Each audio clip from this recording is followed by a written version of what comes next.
Buenas tardes, ¿cómo les va? Bueno, acá estamos nuevamente en una nueva entrega de Filosofando Juntos para la Vida y hoy vamos a iniciarnos con Platón.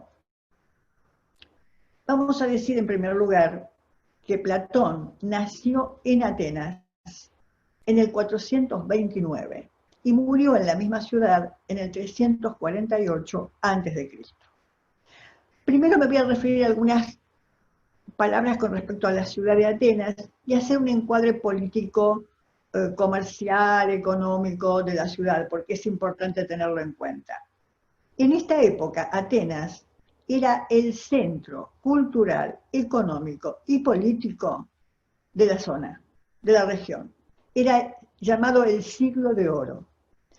Atenas había concentrado el poder de todas las otras ciudades griegas, ciudades-estado de la región. Recordemos que después de las guerras del Peloponeso, Atenas había hecho un tratado con las demás ciudades y había acordado con ellas que en caso de ser atacadas nuevamente, ellos iban a salir a defenderlos con un ejército. Por lo tanto, era una ciudad imperial. Todo el dinero que ingresaba a Atenas a través de los tributos de las otras ciudades, en realidad Péricles lo utilizaba para embellecer la ciudad, sus jardines, sus templos. Se había convertido en un centro cultural, comercial, era una atracción para toda la región. Todo el mundo quería ir a estudiar a Atenas. Y políticamente, en esa época se había desarrollado la democracia. Esto no le quita mérito a Atenas, por eso se llama el siglo de oro. Platón vivió en ese momento, que fue el momento más espectacular y esplendoroso de Atenas. A los 20 años, Platón se encuentra con Sócrates, se pone en contacto con Sócrates. Recuerden que Sócrates andaba por la ciudad conversando con personas importantes, preguntándole el concepto de las cosas. Recuerden a Laques, que era la valentía, que era la justicia, que era, en fin, la belleza, todo eso lo que hacía Sócrates. Esta cercanía de Platón a Sócrates sería decisivo para el rumbo que tomara su vida y su pensamiento. Ustedes saben que los diálogos de Platón son escritos cuyo personaje principal era Sócrates en honor a su maestro. Hay diferentes momentos de sus escritos. Según los exégetas, dicen como que los primeros diálogos respetan más el pensamiento de su maestro y los de la segunda mitad son cada vez más las ideas del propio Platón. Hacia el año 385, Platón establece su escuela, la Academia. Esta escuela fue el centro de investigación, donde se cultivaron no solo la filosofía, sino todas las ciencias. Platón no era solo filósofo, era escritor, científico, matemático, y la matemática era para Platón la ciencia por excelencia. Es más, en su academia, antes de entrar, estaba mencionado arriba, si no es geómetra, aquí no entre. La academia de Platón tuvo una influencia para todos los estudiantes de la región, es más, Aristóteles no era ateniense, va a Atenas precisamente a estudiar a la Academia de Platón. La Academia se cerró 900 años después y lo cerró Justiniano. Platón escribió muchísimos diálogos, en realidad escribió 25, pero su diálogo más representativo y más conocido por la humanidad es la República. La República representa un modelo de gobierno, un modelo de gobernantes, y un modelo de educación, que realmente es espectacular conocer ese pensamiento. Sin embargo, hay otros diálogos que no vamos a ver en profundidad, pero sí vamos a describir los aportes principales de los de los diálogos. Vamos a trabajar sobre los sofistas, porque justamente estos son el pensamiento absolutamente contrapuesto de Platón y Sócrates. En realidad, los sofistas eran, podríamos decir, los enemigos. Muchos de los diálogos de Platón están escritos para poder refutar todas las ideas de los sofistas. Es muy interesante este contrapunto porque esa dualidad, esa oposición se mantiene hasta nuestros días. ¿Cuál es el planteo del problema de Platón? Como su maestro, Sócrates, Platón está persuadido de que el verdadero conocimiento no puede referirse a lo que cambia, sino a algo permanente, no a lo múltiple, sino a lo uno. Recuerden el dilema de Parménides, que no puede justificar lógicamente el cambio. La verdad es que la historia del pensamiento griego era encontrar la unidad que estaba fuera de los sentidos, pero que le daba sentido al cosmos. Sócrates lo encontró en el concepto. Cuando preguntaba por la valentía o la justicia, preguntaba por la idea universal. La justicia en oposición a las cosas justas. Él decía, las cosas justas no es la justicia, son cosas justas.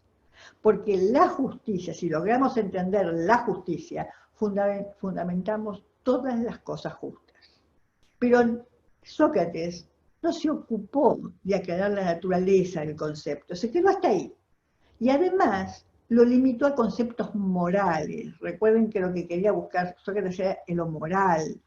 De modo que se quedó en la piedad, la justicia, la virtud, la valentía. No llegó a encarar el problema en toda su universalidad.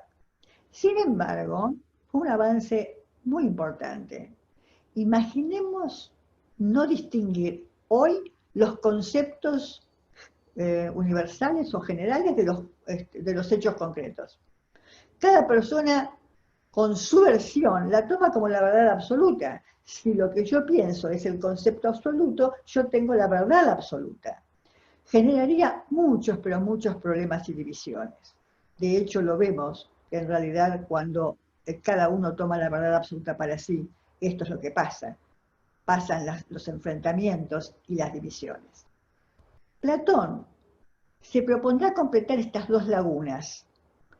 Precisar, por un lado, la construcción o modo de ser de los conceptos, que las va a llamar ideas, e investigar, por otro lado, todo su dominio, no solo los conceptos éticos, sino también los matemáticos, los metafísicos, etc. Platón divide el cosmos en dos mundos. El mundo de las ideas, donde están las universalidades, los conceptos, las ideas inamovibles. Y por otro lado, el conocimiento sensible, el de todos los días, aquello que totalmente cambia, y que él lo llama el mundo de la opinión, o de la doxa, dicho en griego. Al próximo encuentro nos vamos a dedicar a esta diferencia entre el mundo de las ideas y el mundo sensible. Todo, ¿qué aporta al desarrollo del pensamiento crítico y universal? En realidad, este es siempre mi objetivo, desarrollar el pensamiento crítico. Por lo tanto, veremos por qué razón Platón plantea dos mundos. ¿Qué es lo que no puede resolver? ¿Cómo se conectan estos dos mundos? Aparece el concepto de reminiscencia. Y este va a ser un concepto espectacular para ver cómo es que nosotros podemos estar viviendo en uno y también en otro. Que lo vimos plasmado, ¿saben dónde? En el teorema de Pitágoras, que Sócrates le hace descubrir al esclavo de Menón. ¿Recuerdan todo lo que hicimos, el desarrollo? A eso le llama Sócrates reminiscencia, y también toma esto Platón. La concepción de cómo se vinculan los dos mundos no es solo un problema de Platón, es el problema de la historia de la humanidad. Vamos a ver que a través de los diferentes pensadores, como todos ellos intentan dar una explicación al mundo sensible del que vivimos todos, o sea que los que nos brindan nuestros sentidos, y por otro lado, al mundo intelectual. ¿Dónde está ese mundo? Bueno, justamente, las respuestas teóricas de cómo se concilian esos dos mundos son variadísimas. Para algunos autores estarán en el cielo, entonces generan la religión. para otros estarán en el hombre mismo, y entonces es el intelectualismo, y así será sucesivamente en toda la historia de la humanidad. También es importante rescatar de Platón, ¿saben qué? El método. Él usa como método la dialéctica. Las conversaciones y las relaciones entre los conceptos que diseñamos es el camino que nos va a llevar a la verdad, dice Platón. Lo maravilloso que rescato muchísimo de Platón son, y eso lo hago como educadora, son los recursos que Platón especificó para explicar su pensamiento. Las alegorías. Veremos un capítulo solo de alegorías, que al comprenderlas nos remite a lo más profundo del alma humana. Bien, tenemos mucho por delante para filosofar juntos acerca de Platón.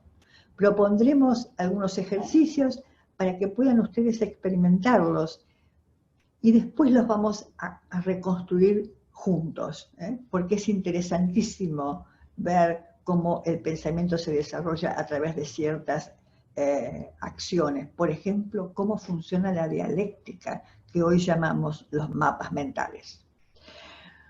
Muchísimas gracias por acompañarme una vez más, se los agradezco y hasta la próxima.